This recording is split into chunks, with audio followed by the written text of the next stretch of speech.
Hello guys, good morning all of you. My name is Abhimanyu Kumar, I am faculty in physics. तो देखिए मेरे प्यारे दोस्तों, आज हम क्रैश कोर्स को थर्ड लेक्चर्स लेकर आए हुए हैं आप लोग को समक्ष।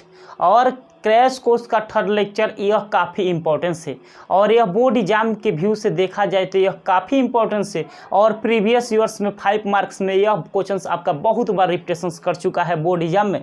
तो देखिए मेरे प्यारे दोस्तों, अगर आप कक्षा 12th के बोर्ड एग्जाम में 90+ मार्क लाना चाहते हैं तो मेरे वीडियो को, जितने भी हम लेक्चर्स बाय क्रैश कोर्स के वीडियो को अपलोड करेंगे यूट्यूब चैनल पे, तो मेरे यूट्यूब चैनल पे वीडियो को लास्ट तक आप लोग ज़रूर देखिएगा, क्योंकि हम खास करके जितना भी इम्पोर्टेंट क्वेश्चंस होता है जो कि बोर्ड एग्जाम में 90+ चांस होती है कि आपका वो क्वेश्चंस आएगा, वही आपका यूट्यूब चैनल पर हम अपलोड करते हैं। और इस यूट्यूब चैनल पर ऑब्जेक्टिव भी मिलेगा चैप्टर बाई और सब्जेक्टिव भी मिलेगा। हम क्रैश कोर्स को लेक्चर्स बाई वीडियो को आप लोगों को प्रोवाइड करेंगे। तो मेरे प्यारे दोस्तों, आप लोग वीडियो को लास्ट तक देखिएगा। और मेरे चैनल को सब्सक्राइब नहीं किए हैं तो मेरे चैनल को आज ही सब्सक्राइब कर लीजिए और मेरे वीडियो को लाइक भी करते रहिएगा और साथ साथ कमेंट भी करते रहिएगा। और एक दूसरे को फेसबुक ग्रुप और व्हाट्सएप ग्रुप में मेरे वीडियो को शेयर भी करते रहिएगा। तो देखिए मेरे प्यारे दोस्तों, आज हम स्टार्ट कर रहे हैं किरचॉफ्स का पहला नियम। देखिए यहाँ पर किरचॉफ्स का नियम, किरचॉफ्स लॉ स्टार्ट करेंगे थर्ड लेक्चर्स में। देखिए किरचॉफ साहब ने 1842 ईस्वी में विद्युत परिपथ के संबंध में 2 नियम प्रस्तुत किए थे और इसी 2 नियम को हम किरचॉफ फर्स्ट लॉ और सेकेंड लॉ के नाम से जानते हैं। और किरचॉफ साहब कितना नियम दिए थे? फर्स्ट लॉ भी दिए थे और सेकेंड लॉ भी दिए थे। और फर्स्ट लॉ को हम पॉइंट लॉ भी बोलते हैं और जंक्शन लॉ भी बोलते हैं। तो देखिए यहाँ पर स्टार्ट करेंगे किरचॉफ्स के प्रथम नियम। किरचॉफ्स के प्रथम नियम, किरचॉफ के प्रथम नियम। कौन सा नियम? प्रथम नियम। प्रथम नियम इसको बोलते हैं Kirchhoff first law. Kirchhoff first law. First law. अब देखिए यहाँ पर किरचॉफ फर्स्ट लॉ क्या होता है। और इसी किरचॉफ फर्स्ट लॉ को हम इसको पॉइंट लॉ भी कहते हैं। क्या कहते हैं? पॉइंट लॉ भी बोलते हैं। क्या बोलते हैं? Point law. पॉइंट लॉ, इसको पॉइंट लॉ भी बोलते हैं और इसको जंक्शन लॉ भी बोलते हैं। Junction law. देखिए यहाँ पर इस प्रथम लॉ को क्या बोलते हैं? पॉइंट लॉ भी बोलते हैं और जंक्शन लॉ भी बोलते हैं। पॉइंट लॉ क्यों बोलते हैं? क्योंकि किरचॉफ्स का पहला नियम लागू होता है किसी पॉइंट पर, यानी किसी बिंदु पर ही लागू होता है, इसीलिए हम क्या बोलते हैं? पॉइंट लॉ भी बोलते हैं। और जंक्शन लॉ क्यों बोलते हैं? क्योंकि देखिए यहाँ पर जंक्शन लॉ को थोड़ा बहुत समझ लेते हैं। आप लोगों ने जब स्टेशन पर जाते हैं हम लोग, तो क्या होता है, वहाँ पर चारों दिशाओं से ट्रेन आकर एक बिंदु पर मिल जाती है। क्या होता है? एक बिंदु पर मिल जाती है। तो सेम उसी तरह कोई विद्युत परिपथ के अंदर इलेक्ट्रिक करंट चारों दिशाओं से आकर एक बिंदु पर मिल जाता है, तब इसको जंक्शन लॉ भी बोलते हैं, पॉइंट लॉ भी बोलते हैं और किरचॉफ फर्स्ट लॉ भी बोलते हैं। तो देखिए यहाँ पर किरचॉफ साहब ने किसी परिपथ में चलने के तरीका बताए थे कि हम किसी इलेक्ट्रिक परिपथ के अंदर कैसे चलते हैं। वहाँ पर किरचॉफ साहब ने बताए थे कोई भी इलेक्ट्रिक सर्किट के अंदर हम कैसे चलेंगे। तो देखिए यहाँ पर किरचॉफ फर्स्ट लॉ को डिफाइन कैसे करते हैं, उसके बाद यहाँ पर क्या समझते हैं। देखिए किरचॉफ्स फर्स्ट लॉ क्या होता है। यदि किरचॉफ्स के प्रथम नियम के अनुसार यदि किसी विद्युत परिपथ में किसी संधि पर मिलने वाली सभी धाराओं का बीजगणितीय योग 0 के बराबर होता है, तब उसको किरचॉफ फर्स्ट लॉ भी बोलते हैं और पॉइंट लॉ भी बोलते हैं और जंक्शन लॉ भी बोलते हैं। यानी एक कॉन्सेप्ट नाम कितना है? 3 है। तो देखिए यहाँ पर सबसे पहले इसको हम डिफाइन कर लेते हैं। किरचॉफ्स के प्रथम नियम के अनुसार, किरचॉफ के प्रथम नियम के अनुसार, नियम के अनुसार यदि किसी विद्युत परिपथ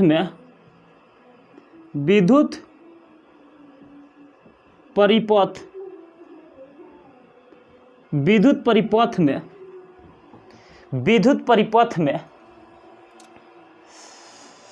किसी किरचॉफ के प्रथम नियम के अनुसार यदि किसी विद्युत परिपथ में किसी संधि पर मिलने वाली सभी धाराओं का जोत शून्य के बराबर होता है, उसको क्या बोलते हैं? Kirchhoff first law, point law और जैक्सन लॉ भी बोलते हैं।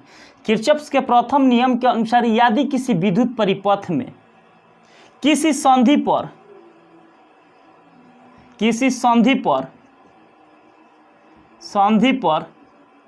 मिलने वाली सभी धाराओं का योग धाराओं का बीजगणितीय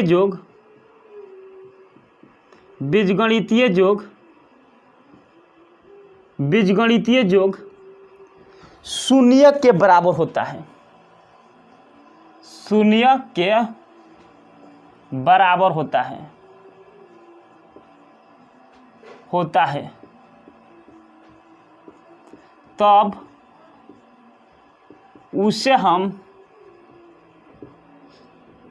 क्या बोलते हैं? बिंदु का नियम भी बोलते हैं। यहाँ पर लिख लेते हैं, बिंदु का नियम को ही प्रथम लॉ भी बोलते हैं। बिंदु का नियम भी कहते हैं, यानी बिंदु का नियम भी बोलते हैं और संधि का नियम भी बोलते हैं और किरचॉफ फर्स्ट लॉ भी बोलते हैं। अब आप लोगों को याद हो गया, यदि किरचॉफ के प्रथम नियम के अनुसार यदि किसी विद्युत परिपथ में किसी संधि पर मिलने वाली सभी धाराओं का बीजगणितीय योग शून्य के बराबर होता है, उसको क्या बोलते हैं?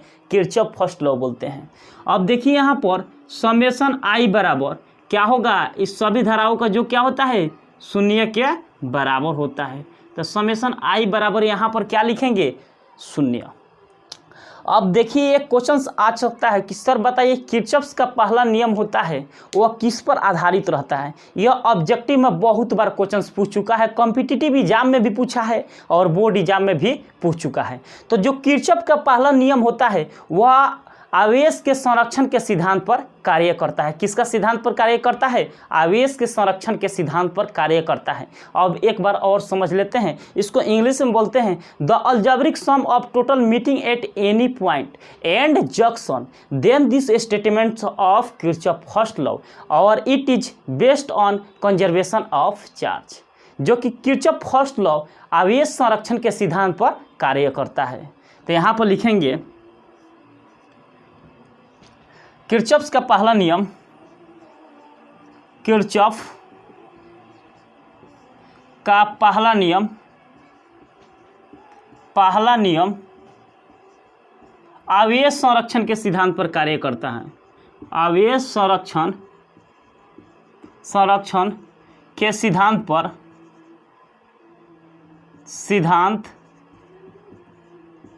पर कार्य करता है। किस पर करता है? आवेश संरक्षण के सिद्धांत पर कार्य करता है। It is based on conservation of charge, यानी जो आवेश संरक्षण का सिद्धांत होता है उसी पर आपका फर्स्ट लॉ वर्क करता है। तो देखिए यहाँ पर समेशन आई बराबर क्या होता है? 0 होता है। और इस सर्किट के अंदर इसको समझने के लिए और इस पर न्यूमेरिकल क्वेश्चंस को सॉल्यूशन करने के लिए सबसे पहले इनकमिंग और आउटगोइंग करंट को समझेंगे, उसके बाद कुछ 1 2 4 एग्जाम्पल देखेंगे। तो देखिए यहाँ पर पहला देखेंगे आने वाली धाराएं, आने वाली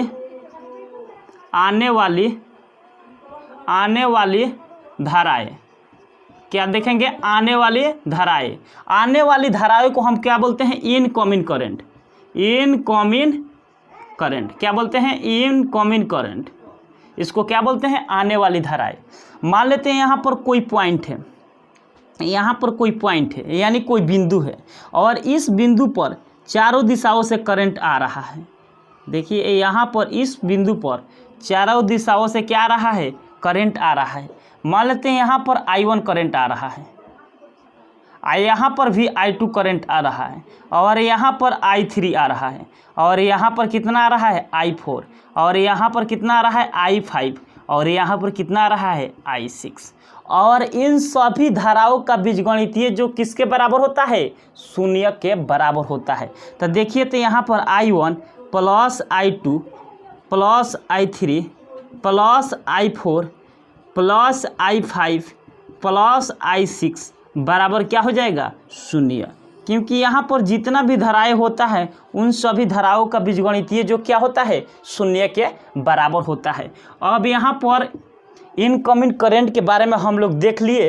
अब देखेंगे आउटगोइंग करंट, यानी जाने वाली धाराएं, जाने वाली धाराएं, जाने वाली धाराएं, जाने वाली धाराएं को हम बोलते हैं outgoing current. Outgoing current, outgoing current क्या बोलते हैं, आउटगोइंग करंट। अब आउटगोइंग करंट क्या होता है, मान लेते हैं यहाँ पर कोई पॉइंट है और इस पॉइंट से करंट बाहर की दिशाओं में क्या हो रहा है, जा रहा है। देखिए तो यहाँ पर ये पॉइंट है और इस पॉइंट से चारों दिशाओं में क्या जा रहा है, करंट जा रहा है।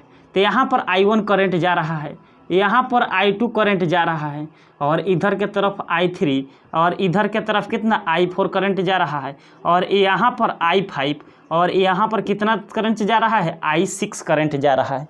और यहाँ पर सभी धाराओं का बीजगणितीय जो क्या होगा, शून्य के बराबर होगा। तो यहाँ पर I1 plus I2 plus I3 plus I5 I4 plus I5 plus I6 बराबर क्या हो जाएगा, शून्य।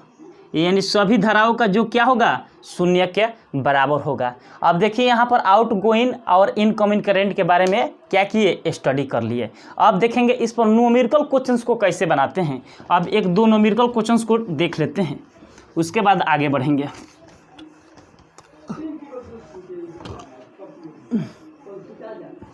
अब न्यूमेरिकल क्वेश्चंस को हम देखते हैं कि इस पर कैसे न्यूमेरिकल क्वेश्चंस को बनाते हैं। अब देखिए एग्जाम्पल फर्स्ट, अगर मान लेते हैं यहाँ पर कोई पॉइंट है और इस पॉइंट पर मान लेते हैं धारा I1 आ रहा है, यहाँ पर I आ रहा है, और यहाँ पर भी I धारा आ रहा है, क्या आ रहा है, और इधर से I, यहाँ पर भी धारा I जा रहा है। मान लेते हैं यहाँ पर I1 I2 I3, और यहाँ पर भी करंट आपका कितना जा रहा है, I4। अब पूछेगा कि यहाँ पर किसके योग के बराबर होगा।